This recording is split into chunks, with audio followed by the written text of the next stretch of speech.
so much, everyone.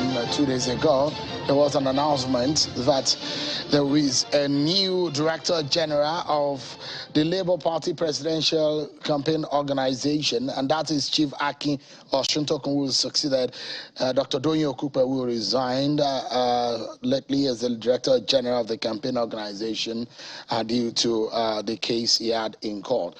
I'm now being joined by the new DG of the Peter Obi Dati Presidential Campaign Council, Chief Akin Osuntokun. Thank you so much indeed for coming tonight. Thank you. You're welcome. It's indeed very good to see you again. Apologies for the other day, and thank you so much for making. I know you're coming straight from the airport to the studio. How does it feel taking over from your friend, Dr. Okupe? Well, I mean, it feels good. I mean, look, it's a bittersweet experience. Bitter in the respect that he had to live in those circumstances. And of course, you had the judgment. That's the first judgment that I had, that was essentially exculpating, the person standing before her. She said it was an honest mistake.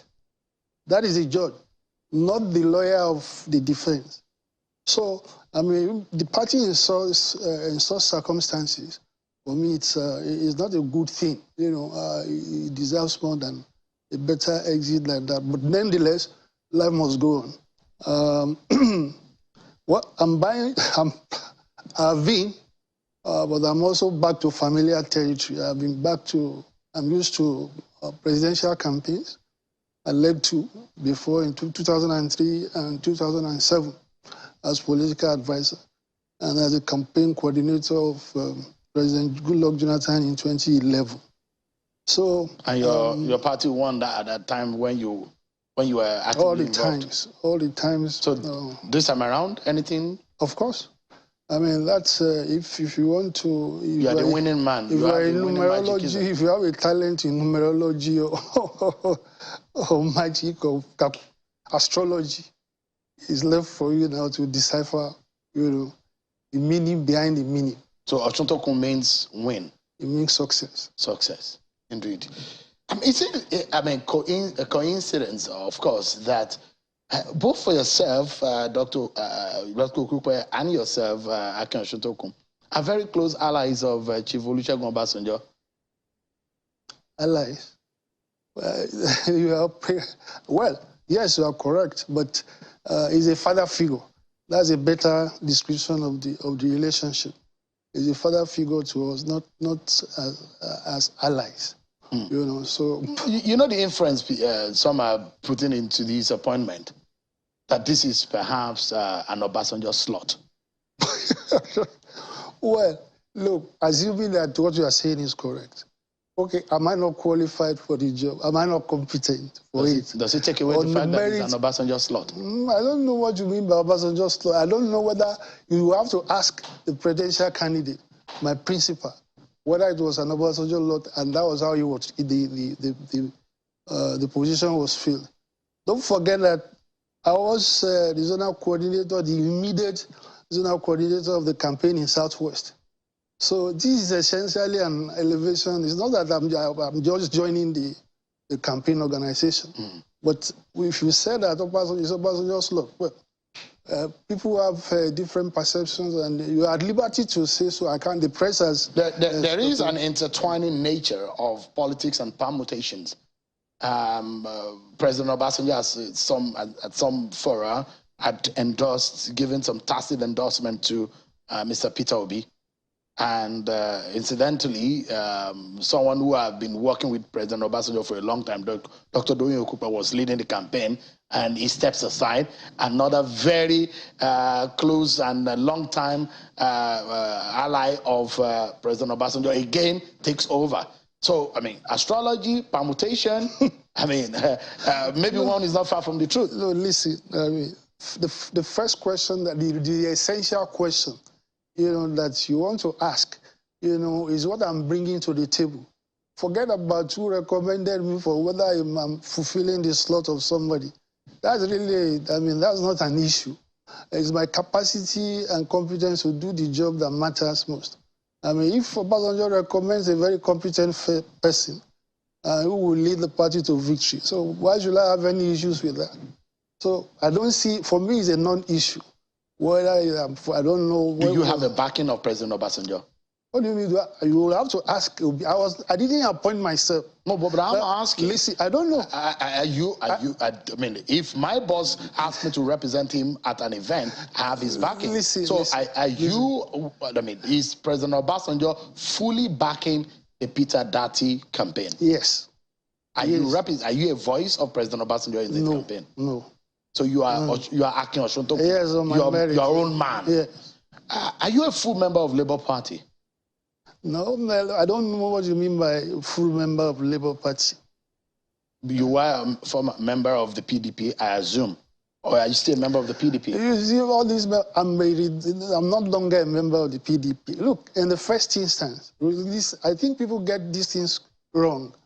The presidential campaign organization is not the same thing as a party hierarchy, as a party, you know.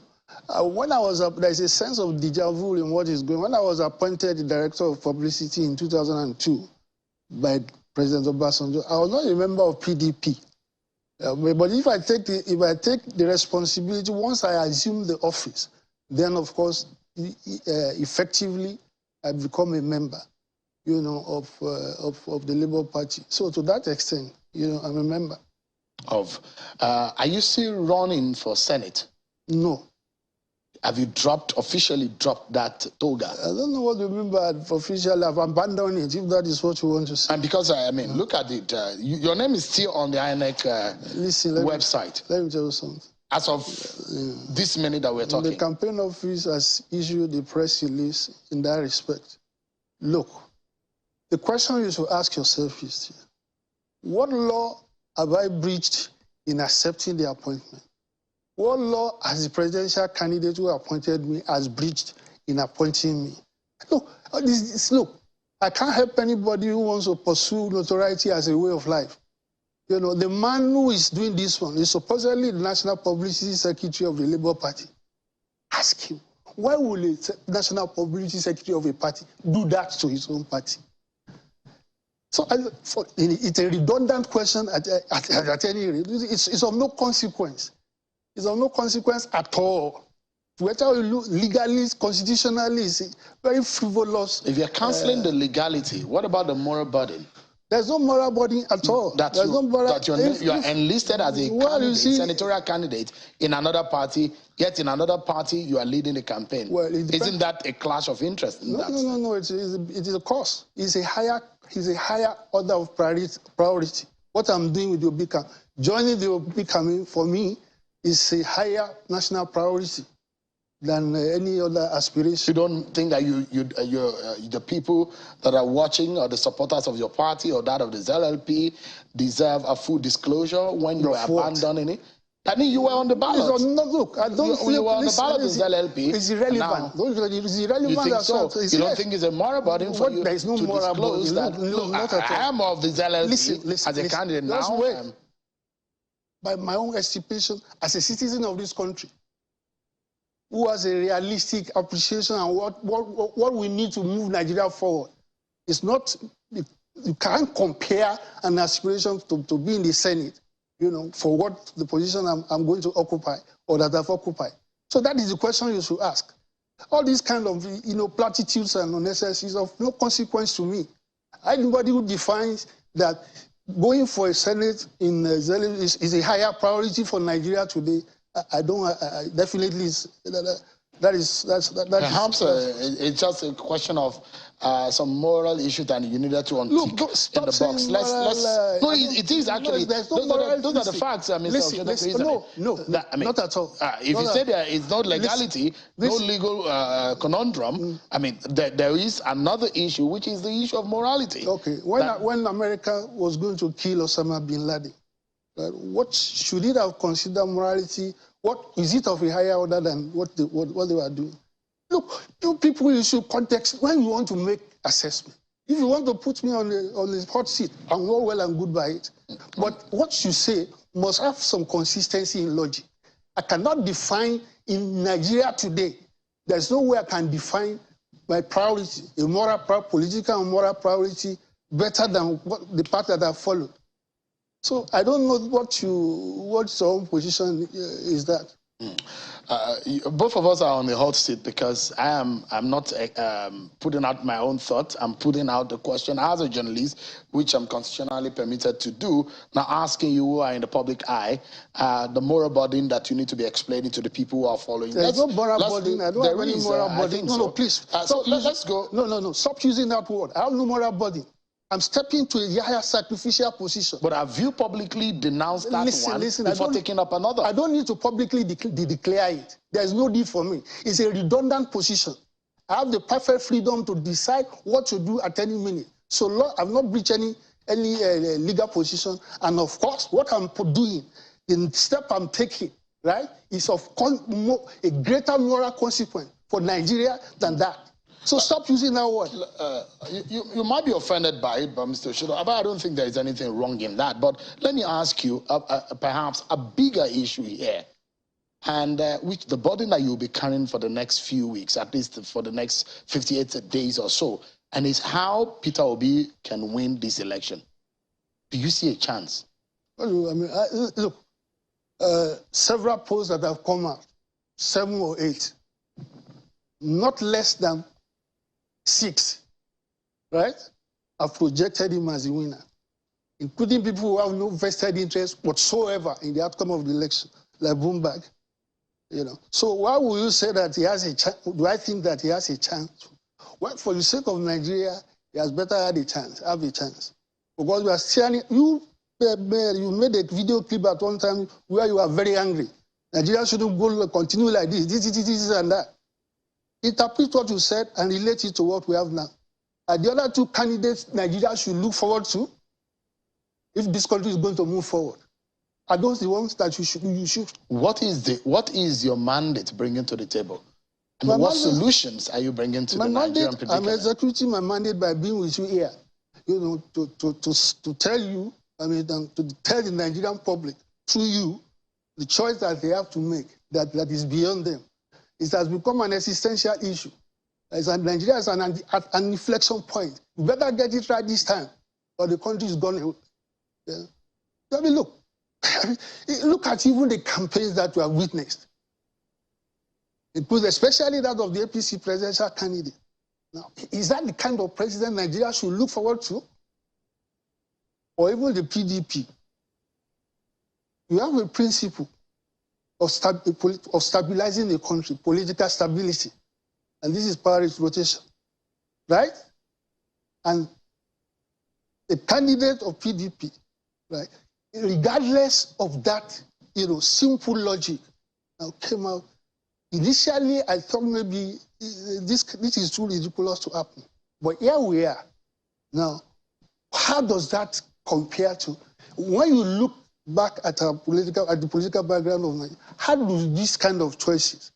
The APC candidate also, because of very cynical, chose another Muslim from the north to be his running mate. Now, of course, you know that it would be highly hypocritical for anybody to say that Nigeria has not become, religion has not become a very polarizing and divisive issue in Nigeria today. So these are the choices that you have. Compare it to, when you compare it to our candidate, the difference is clear. What capacity does your candidate bring to the table? Well, he has an antecedent. He was governor of Anambra State for 8 years. So just look at his record. Is that enough? Yes, of course, it is enough. I mean, because I know you and I know how fluent you are when you hold your pen, on how versatile you are when you do some other things. Does that mean that you can solve Nigeria's problem? The question I'm asking is if your candidate has the capacity to fix Nigeria's problems. Where do you define somebody's capacity? I told you what the assessment you can use that is public. It's not the only former governor that is running this. But he's the one you are asking me about. That is what he has. I'm asking, compared to others, how do you think? Who others? There is Ahmed Bola Tinubu. There is Atiku Abubakar. There is a host of others. So those tickets, the lawyers will say they are incurably defective. And there's Robbie Kwankwaso, Nigeria shouldn't move forward. Look, let me tell you something. The fundamental problem of Nigeria today is political mismanagement. The mismanagement of Nigeria's diversities, right? The basis for nationhood, you know, when you destroy it rather than build it up. That is the main problem we have. Those seekers that you have mentioned are completely, that is what they represent. Yeah. Mr. Osuntokun, finally, in 30 seconds, there is the talk of a possible alliance or merger with the NNPP, Kwankwanso, and Labour Party, or there is a talk of an alliance towards this election. Is that a possibility? I don't know. I mean, I don't know. I'm not aware of it. Is your party or your candidate willing to work with any other political party? Why would you not want to work with any other political party? Why? Is there a possibility? Of course. All right. I don't think that, I mean, I'm not saying, I don't know anything about potential alliance with NNPP, but I'm just, you know, as an observer, it's good. The more we all come together, the better for the country. Chief Akin Osuntokun, the Director General of the Obidient Presidential Campaign Organization and that of the Labour Party. Thank you so much indeed. I appreciate your time. You're welcome. I appreciate it so much. Thank you very much.